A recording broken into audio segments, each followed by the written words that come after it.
সুপ্রিয় দর্শক, আসসালামু আলাইকুম। নিউজ 24 এর দুপুরের সংবাদে আপনাদেরকে স্বাগতম। প্রথমেই জানিয়ে দিচ্ছি সংবাদ শিরোনাম। কলেজের ডিজিটাল বোর্ডে ভেসে উঠল ছাত্রলীগ আবার ভয়ঙ্কর রূপে ফিরবে। সোশ্যাল মিডিয়ায় তোলপাড়, বরিশালের শীর্ষ সন্ত্রাসী পানামা ফারুকের মেয়েকে বিয়ে করলেন তাহসান। ফারুকের ওপর হামলার ঘটনায় শারজিসকে দায়ী করলেন খোমেনি। নির্বাচন তো হতেই হবে, তবে তার সংস্কারের পর মন্তব্য সরওয়ার তুষারের।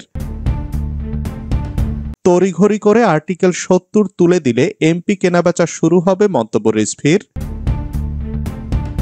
ইচ্ছাকৃত ভুল করবে না নির্বাচন কমিশন, জানালেন সিইসি।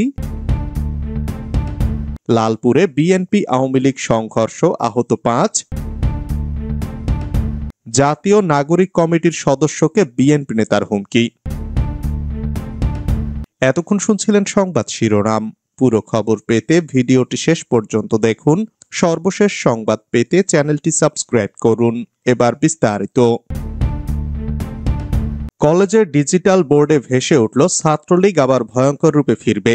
নড়াইলের লোহাগড়ায় কলেজের ডিজিটাল বোর্ডে নিষিদ্ধ ঘোষিত ছাত্র সংগঠন ছাত্রলীগের একটি বার্তা দেখা গেছে। বার্তায় বলা হয়েছে, ছাত্রলীগ আবার ভয়ঙ্কর রূপে ফিরবে। গতকাল শনিবার লোহাগড়া সরকারি আদর্শ কলেজের ডিজিটাল বোর্ডে হঠাৎ ভেসে ওঠে এ বার্তা। এছাড়া ডিজিটাল বোর্ডে আরো ভেসে ওঠে, জয় বাংলা জয় বঙ্গবন্ধু, শেখ হাসিনা আবার আসবে বীরের বেশে। জানা যায়, খবর পেয়ে গতকাল শনিবার সন্ধ্যা ৭টার দিকে স্থানীয় দুজন সাংবাদিক লোহাগড়া কলেজে যান। তারা লেখাগুলো ফেসবুকের মাধ্যমে অনলাইনে লাইভ প্রচার শুরু করেন। এরপরেই বিষয়টি নিয়ে তোলপাড়ের সৃষ্টি হয়। খবর পেয়ে বিষয়টি ফেসবুক লাইভে দেখে প্রশাসন সহ বিএনপি ও তার অঙ্গ সংগঠন তৎপর হয়ে ওঠে। তাৎক্ষণিকভাবে জাতীয়তাবাদী ছাত্র দলের নেতাকর্মীরা কলেজ ক্যাম্পাসে প্রতিবাদ মিছিল বের করেন। এ সময় খবর পেয়ে সেনাবাহিনীর একটি টিম ও লোহাগড়া থানা পুলিশ কলেজে পৌঁছায়। প্রশাসন ঘটনাস্থলে পৌঁছে লোকসমাগম সরিয়ে পরিস্থিতি পর্যবেক্ষণ করে। লোহাগড়া থানার ওসি আব্দুল্লাল মামুন জানান, বিষয়টি তদন্ত করে দেখা হচ্ছে। সোশ্যাল মিডিয়ায় তোলপাড়, বরিশালের শীর্ষ সন্ত্রাসী পানামা ফারুকের মেয়েকে বিয়ে করলেন কণ্ঠশিল্পী তাহসান। সোশ্যাল মিডিয়ায় হইচই পড়ে গেছে জনপ্রিয় গায়ক অভিনেতা তাহসান খানের নতুন বিয়ের খবরে। তবে কনের রোজার বাবা তাহসানের শ্বশুরের পরিচয় নিয়ে প্রশ্ন উঠেছে নেটিজেনদের মধ্যে। নেটিজেনরা বলছেন, রোজার বাবা বরিশাল নগরের বাসিন্দা ফারুক আহমেদ ওরফে পানামা ফারুক, যিনি ২০১৪ সালের ১০ ফেব্রুয়ারি র্যাবের সঙ্গে বন্দুক যুদ্ধে মারা গিয়েছিলেন। স্থানীয়রা জানায়, ১৯৯৩ সাল থেকে ফারুক আহমেদ ওরফে পানামা ফারুক বরিশাল যুবলীগের রাজনীতির সঙ্গে জড়িত ছিল। ১৯৯৬ সালে আওয়ামী সরকার ক্ষমতায় এলে দক্ষিণাঞ্চল জুড়ে পানামা ফারুক এক আতঙ্কের নাম হয়ে দাঁড়ায়। তবে ২০০১ সালের পর দীর্ঘ ৫ বছর পানামা ফারুক আত্মগোপনে ছিলেন। ২০০৮ সালে আওয়ামী লীগ সরকার ক্ষমতায় আসলেও তাকে ওইভাবে সক্রিয় হতে দেখা যায়নি। ২০১৩ সালের দিকে নিজের অবস্থান জানান দিতে গিয়ে আলোচনায় আসেন পানামা ফারুক। তৎকালীন র্যাব সদস্যরা জানিয়েছিল, ২০১৪ সালের ১০ ফেব্রুয়ারি বরিশাল নগরীর চকবাজার এলাকায় চেকপোস্ট বসান র্যাবের সদস্যরা। ভোর ৬:৩০টার দিকে ওই এলাকা দিয়ে ৬-৭ জনের একটি দল যাচ্ছিল। তাদের থামতে বললে তারা উল্টো দিকে ঘুরে চলে যেতে থাকে। র্যাবের ডিএডি নজির আহমেদ তাদের থামার নির্দেশ দিলেও তারা থামেনি। এক পর্যায়ে তারা র্যাব সদস্যদের লক্ষ্য করে গুলি ছুড়তে শুরু করে। এতে নাজির আহমেদ আহত হন। এ সময় আত্মরক্ষার্থে র্যাব সদস্যরাও পাল্টা গুলি ছোড়েন। দুই পক্ষে বন্দুকযুদ্ধের এক পর্যায়ে মারা যান ফারুক আহমেদ। তাহসানের বিয়ের খবরে ১০ বছর পর আবারও আলোচনায় এলেন সেই পানামা ফারুক। ফারুকের ওপর হামলার ঘটনায় শারজিসকে দায়ী করলেন খোমেনি। জাতীয় বিপ্লবী পরিষদের নাগরিক সমাবেশে গণ অধিকার পরিষদের মুখপাত্র ফারুক হাসানের ওপর হামলার ঘটনা ঘটেছে। এ হামলার নেপথ্যে জাতীয় নাগরিক কমিটির শারজিস আলম জড়িত বলে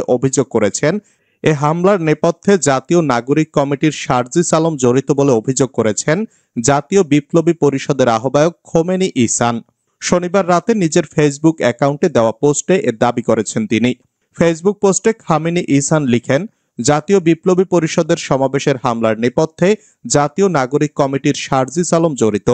হামলাকারীরা একসময় যুবদল করলেও বর্তমানে শারজিসের সঙ্গে সম্পৃক্ত। শারজিস আমাদের নাগরিক সমাবেশ বানচালে জড়িত থাকার অডিও ক্লিপস আমি এক ছাত্র উপদেষ্টার কাছে পাঠিয়েছি। শারজিস কোটা বিরোধী আন্দোলনের সময় গোয়েন্দা সংস্থার সঙ্গে জড়িত ছিল এবং আন্দোলনকে থামিয়ে দিতে বারবার ষড়যন্ত্র করেও আমাদের হস্তক্ষেপে ব্যর্থ হয়। শারজিস 5ই আগস্টের পর বিপ্লবী সাজলেও আমরা তার বিরোধিতা অব্যাহত রাখি। সে সচিবালয় সহ বহু জায়গায় নিয়োগ বাণিজ্যে জড়িত ছিল। এ নিয়ে আমরা সেপ্টেম্বর মাস পর্যন্ত সরকারের কাছে আপত্তি জানাই। পরবর্তী সময় ছাত্রদের একজনের কারণে তার বিষয়ে ছাড় দেই। শারজিস হয়তো ভাবছে তার নরমালাইজেশন হয়ে যাওয়ায় সে জবাবদিহির ঊর্ধ্বে উঠে গেছে। না ভাই, এমনটি মনে করো না। আমরা সমর্থন প্রত্যাহার করলে তোমরা কয়দিন টিকতে পারবা তা গুনে দেখো। আমরা ছাত্রদের ব্যর্থ দেখতে চাই না বলে তোমাদের সঙ্গে বিরোধিতায় যেতে চাই না, কিন্তু এর মানে এও নয় যে দলগত ছাড় সবার কপালে জুটবে। খোমেনি আরো লিখেন, তুমি সাবেক ছাত্রলীগ, তুমি এত শক্তিশালী হলে শিবিরের প্রশংসায় গদগদ হতে না, কিন্তু তুমি ছাত্রলীগের দুর্বলতা ঢাকতেই গদগদ করো। কিন্তু তুমি হয়তো জানো না, শিবিরকে ম্যানেজ করলেও কারো কারো কাছে শক্তিশালী হওয়া যায় না। জুলাই বিপ্লবের নেপথ্যের শক্তি কাউকে না চেনো সমস্যা নেই, আমাদের সঙ্গে মৈত্রী রাখারও দরকার নেই, কিন্তু কোন সাহসে শহীদ পরিবারদেরকে আমাদের কর্মসূচিতে আসতে বাধা দিয়েছ? কেন আবার হামলা করতে অস্ত্রসহ লোক পাঠিয়েছ? পিস্তল নিয়ে আসলো, ছুরি আনলো কেন? এ কাজ কি লিগাল? কোথায় পেয়েছ এই সন্ত্রাসের এখতিয়ার? আমরা তোমাকে জবাবদিহি ও বিচারের মুখোমুখি করব ইনশাল্লাহ। তবে জাতীয় বিপ্লবী পরিষদের এক বিবৃতিতে সমাবেশে হামলাকারীদের ভিডিও দেখে চিহ্নিত করে গ্রেফতারের দাবি করা হয়েছে।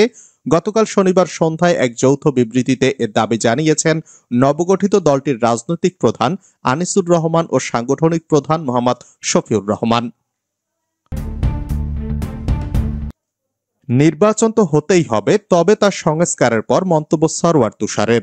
বিএনপিকে ইঙ্গিত করে জাতীয় নাগরিক কমিটির যুগ্ম আহ্বায়ক সরওয়ার তুষার বলেছেন, আপনারা সংস্কার করবেন কেন? নির্বাচন দিন, আমরা এসে সংস্কার করব। যারা কথা বলেন আমরা তাদের কেন বিশ্বাস করব? আপনারা আমাদের বিশ্বাস ভঙ্গ করেছেন। শুধু নির্বাচনের জন্য জনগণ রক্ত দেয়নি, নির্বাচন তো হতেই হবে, তবে তার সংস্কার হওয়ার পর। সরওয়ার তুষার বলেন, জুলাই গণ অভ্যুত্থানের মাধ্যমে 72-এর সংবিধান বাতিল হয়ে গেছে। সংবিধানের অর্থ হচ্ছে জনগণের সামষ্টিক ইচ্ছার বাস্তবায়ন। যখন সংবিধান জনগণের সামষ্টিক ইচ্ছার বিরুদ্ধে দাঁড়ায়, তখন এই সংবিধান নিজেই নিজেকে বাতিল করে দেয়। গত 15 বছরে শেখ হাসিনার ফেসিবাদী শাসনে দেশের জনগণ যখন ভুক্তভোগী ছিল, এই সংবিধান তখন কোনো নিরাপত্তা দেয়নি। তড়িঘড়ি করে আর্টিকেল 70 তুলে দিলে এমপি কেনাবেচা শুরু হবে, মন্তব্য রিজভীর। অন্তর্বর্তী সরকারকে উদ্দেশ্য করে বিএনপির সিনিয়র যুগ্ম মহাসচিব অ্যাডভোকেট রুহুল কবির রিজভী বলেছেন, দেশে অসাধু ব্যবসায়ীরা যেভাবে এমপি হচ্ছেন, এতে যদি সংবিধান থেকে আর্টিকেল 70 তুলে দেন তাহলে তো কেনাবেচা শুরু হবে, এতে করে আরো বেশি গণতন্ত্রের বিপর্যয় আসবে। 70 অনুচ্ছেদে বলা হয়েছে, যে কোনো সংসদ সদস্য যদি তার নির্বাচনী দলের প্রতি আনুগত্য না দেখিয়ে অন্য কোনো রাজনৈতিক দলের সদস্য হন, তবে সে সংসদ সদস্য তার পদ হারাবেন। গত রাতে রাজধানীর শীতার্তদের মধ্যে শীতবস্ত্র বিতরণকালে প্রধান অতিথির বক্তব্যে তিনি কথা বলেন। অন্তর্বর্তী সরকারকে উদ্দেশ্য করে রিজভী বলেন, আপনারা বিচার বিভাগ, সংবিধান, আইন, প্রশাসন সবকিছু সংস্কার করছেন, কিন্তু সংস্কার যদি লোক দেখানো হয়, তড়িঘড়ি হয়, এটা কিন্তু হুমড়ে মুচড়ে পড়ে যাবে। তিনি বলেন, সংবিধানের 70 অনুচ্ছেদ আপনারা সংশোধন করবেন, কিভাবে করবেন সেটা আপনাদের বিষয়, কিন্তু তড়িঘড়ি করে করলে সংবিধান কিন্তু আরো বেশি পঙ্গু হয়ে যাবে। আমরাও চাই সংবিধানের 70 অনুচ্ছেদ সংস্কার হোক, কিন্তু সেটি যদি তড়িঘড়ি করে রাতারাতি করেন তা হবে না। ইচ্ছাকৃত ভুল করবে না নির্বাচন কমিশন, মন্তব্য সিইসির।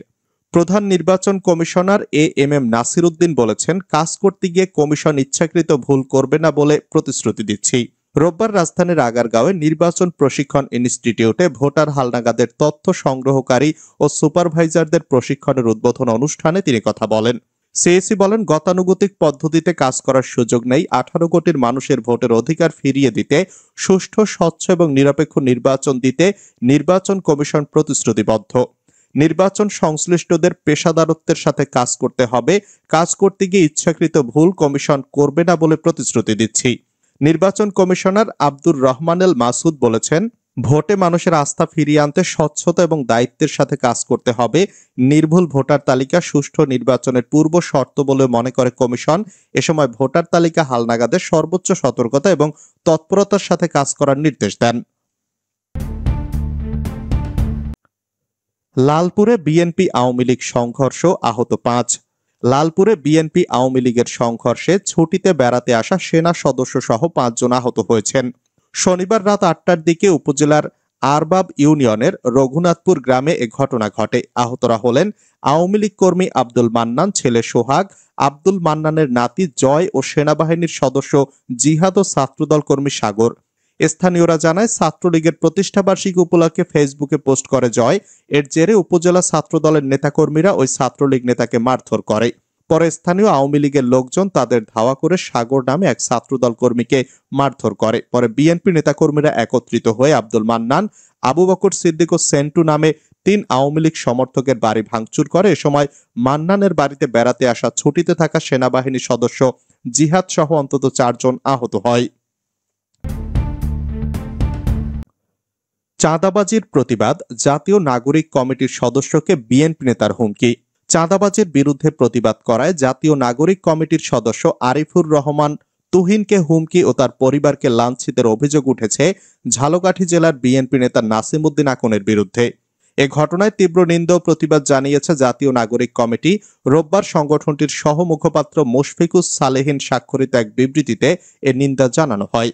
এতে বলা হয়, গত মাসে নাসিরউদ্দিন আকনের কর্মীরা ও সাতুরিয়া ইউনিয়নের স্বেচ্ছাসেবক দলের নেতা মামুন আকন বিএডিসির খাল কাটা কর্মসূচির ঠিকাদারের কাছে চাঁদা চাইতে গেলে আরিফুর রহমান তুহিনের ভাই আতিকুর রহমান কায়ুম তাতে বাধা দেয়। এতে ক্ষিপ্ত হয়ে গত মাস জুড়ে বারংবার মামুন আকনের নেতৃত্বে একদল সন্ত্রাসী তুহিনের বাড়িতে দেশীয় অস্ত্রশস্ত্র সহ হানা দেয় এবং কায়ুমকে খুঁজতে থাকে। তাকে বাসায় না পেয়ে তার বাবা মাকে গালাগাল করেন এবং তাদের কাজে বাধা দিলে তুহিন ও কায়ুমকে দেখে নেওয়ার হুমকি দেয়।